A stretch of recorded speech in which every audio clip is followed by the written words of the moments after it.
Example 2. Tristan threw a ball. Its height, h in meters, after t seconds can be modeled by the equation h equals negative 4.9 t squared plus 11.76 t plus 1.4. So I'm going to highlight my equation here.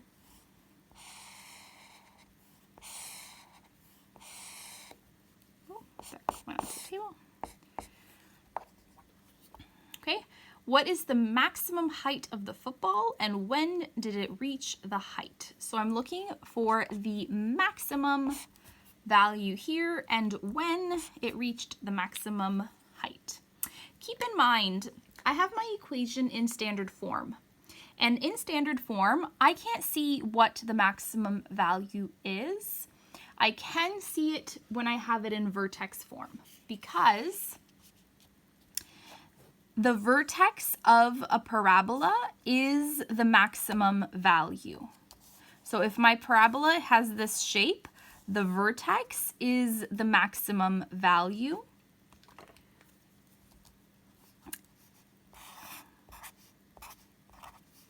So this is my maximum.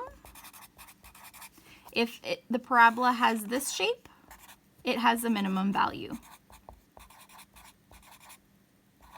This is the minimum. So I can identify the maximum by putting it in vertex form. My h and my k will be my coordinate for the maximum value. H is when it happens. K is the y value.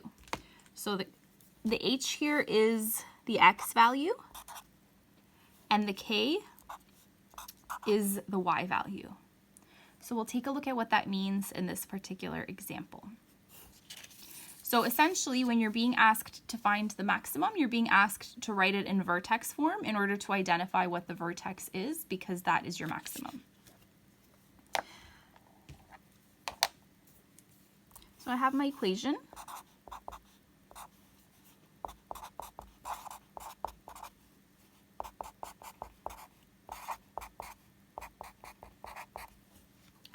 And my first step, I notice that the number in front of t squared is not 1, so I need to factor it out.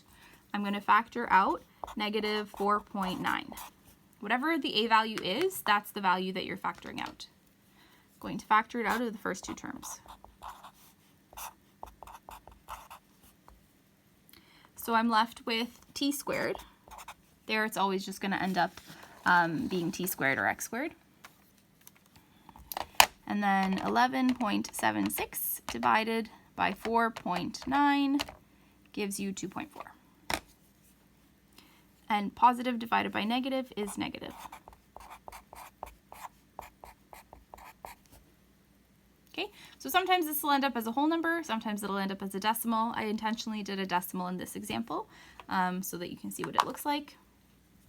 So on the side, I'm going to calculate my b over 2 squared. So it's the same process as in the non-problem solving questions. My b is this value right here, so negative 2.4 over 2 squared. 2.4 divided by 2 is negative 1.2 squared. And 1.2 squared gives me 1.44. And it's positive because negative times negative is positive. So I'm going to rewrite everything.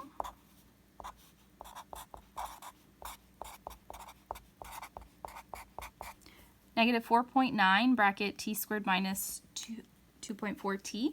And then after that 2.4, I'm going to add plus 1.44 and minus 1.44.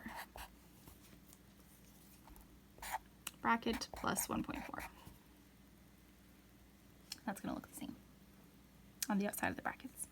So here I have my perfect square trinomial. I want to get rid of this value here. I want to take it outside of the brackets. Before I do that, I have to multiply by this number because of distributive property. So I'm going to multiply it by negative 4.9 when I take it outside of the brackets. So I'm left with negative 4.9 t squared minus 2.4t, and then I can write this as a power. So instead of 1.44, I can write it as 1.2 squared.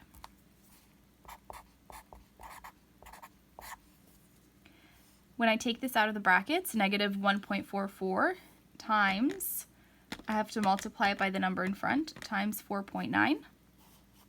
Negative times negative, positive, 7.056 plus 1.4. If you end up with a number that only has a couple decimal places, I would just keep them to get a more accurate answer in the end. Okay, so now I'm going to factor this perfect square trinomial. I have my a at the front. So when I factor my trinomial, I take the base here, so t, this is a minus sign, and then the base here, 1.2. The whole thing is squared, and then I'm going to add 7.056 plus 1.4, and that gives me plus 8.456. Okay, so that means my graph has a downward shape, it has a maximum, and my vertex is at 1.2, comma 8.456.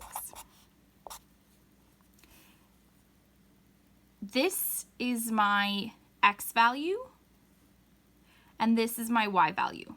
My x value deals with time in t seconds, and my y value is height in meters. So that means, therefore, the ball reached a maximum height of 8.456 meters after 1.2 seconds. My vertex answers both of those questions. It answers how high, and it answers when. And you can see that by looking at the graph too. If you plot this into Desmos, if you're ever unclear about what's actually happening, you can always plot it into Desmos and look at the graph. In Desmos, you can also plot both this equation and this one to make sure that you're getting the same line for it. If you plot this and this into Desmos and you get two different parabolas, that means you made a mistake somewhere. So that's a good way of checking your work.